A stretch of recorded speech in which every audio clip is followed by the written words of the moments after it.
আসসালামু আলাইকুম ওয়া রাহমাতুল্লাহি ওয়া বারাকাতুহু। তো আজকে আবার বিকাল বিকাল এসে পড়ছি একটা ভিডিও নিয়ে। দেখেন আপনি দুবাইয়ের কাজ দুইটা পাঙ্গাস মাছ আনছে, ঠিক আছে। শোল মাছটা আনার কি কোনো দরকার ছিল? এটা আধা কেজি মাছ। তো টাকা নাই পয়সা নাই, এখন এই মাছ আনতে গেছো কে? এটা আনছি, পছন্দ হয়ে গেছে গা, নিয়ে আইছি। এমনিতেই ঘরে টাকা বাজারে পয়সা একটা কম নাই, আনছি। সামনে আইতেছে ঈদ, ঘরে নাই টাকা পয়সা, তুমি আবার মাছ নিয়েছো, শোল মাছ। রোজা মায়া দিন, তুমি খাইতে পারো না, এর লেগে নিয়ে আইছি। আহারে। তো এই জায়গায় কিন্তু আধা কেজি আছে শোল মাছটা।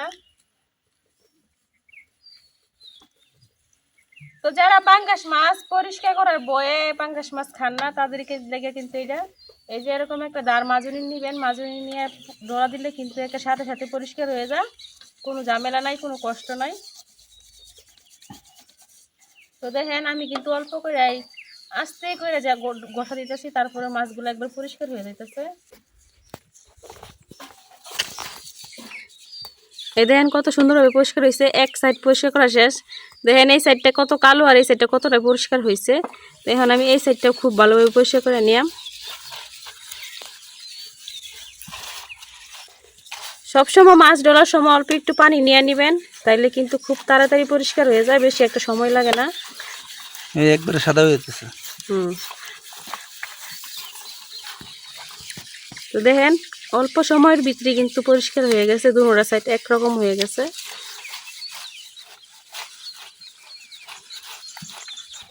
আজকে কি রান্না করবা? কোনটা? তুমি কোনটা খাইবা ওইটা কও। আমি তো শোল মাছ পছন্দ করলাম, শোল মাছ রান্নালে ভালো হবে। শোল মাছ কি করতাম? বোনা করতাম। বোনা করো। তা আমরা কিন্তু শোল মাছ বেশিরভাগ পেঁয়াজ রসুন কাটটা বোনা করি। পাঙ্গাসটি রেখে দেবে, এটা আসলে আব্দুল্লাহ লাগে নিয়েছি। আমরা তো আব্দুল্লাহ লাগে অন্য মাছ খাইতে পারি না। আব্দুল্লাহ তো ছোট মানুষ, তারা নিতে পারে না।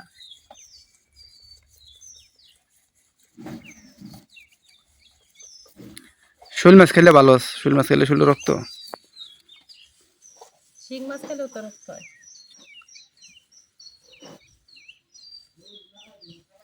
যে দাম মাছের জিনিসপত্রের, বাজার তরকারি অনেক দাম।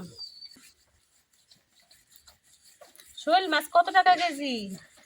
450 টাকা কেজি। এটা তোমার 200 টাকা দাম আছে।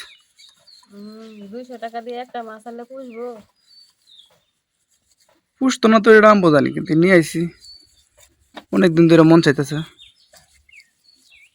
মন চাইছে নিয়ে আইসো, ভালো হয়েছে।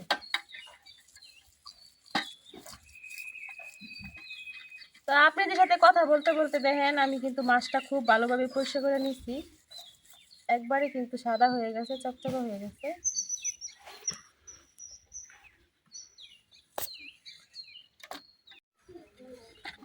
দুটা মাছই আমি পরিষ্কার করে একবার ডইলা পরিষ্কার করে নিয়েছি, সাদা হয়ে গেছে কিন্তু। এখন মাছগুলা কাইটা নিলাম, তারপরে এই মাছগুলা কাটাম।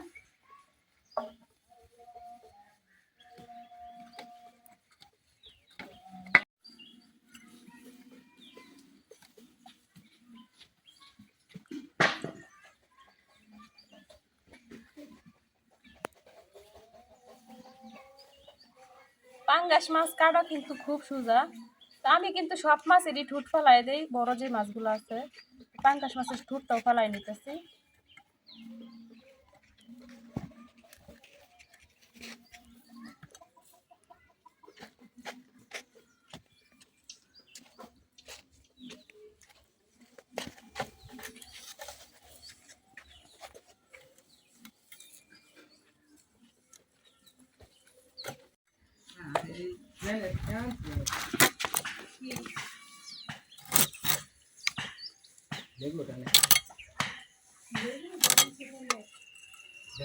কি খবর?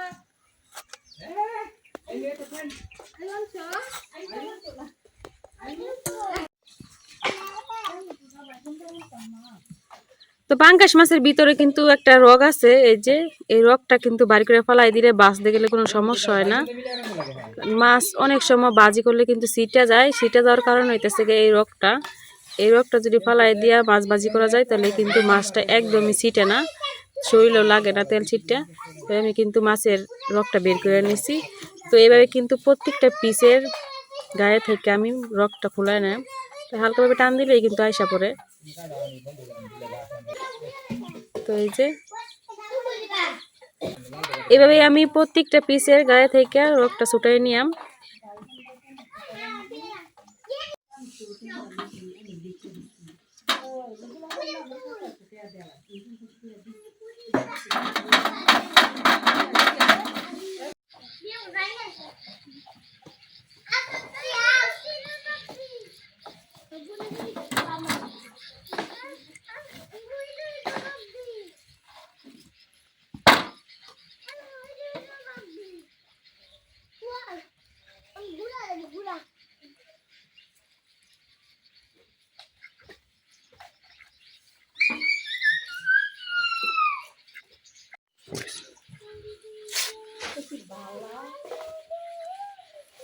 মাছের আঁশটা আমি খুব ভালোভাবে ছাড়াই নিয়েছি, ছাড়াই নিয়ে এখন এই যে পিস পিস করে কাটে নিতেছি।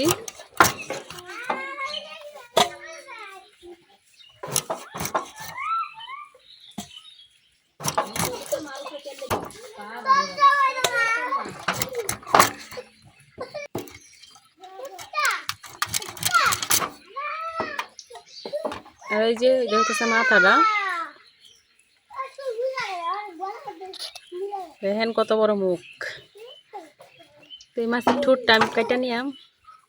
বাবা দাঁতের কি দাঁত। তো সবগুলো মাছই কাটা শেষ হয়ে গেছে, একবার পরিষ্কার করে ধুয়েও নিছি। তো দেখেন,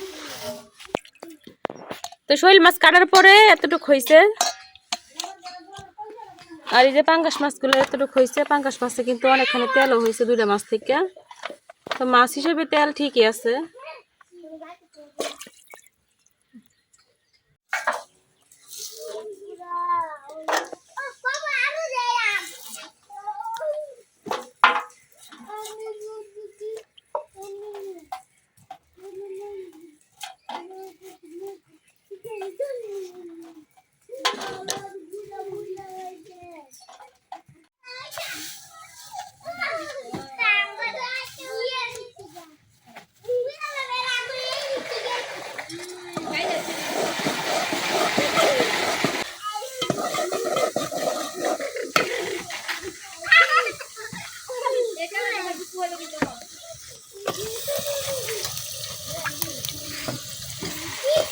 মশলা কষায় এখন আমি শোল মাছগুলো দিয়ে দিলাম।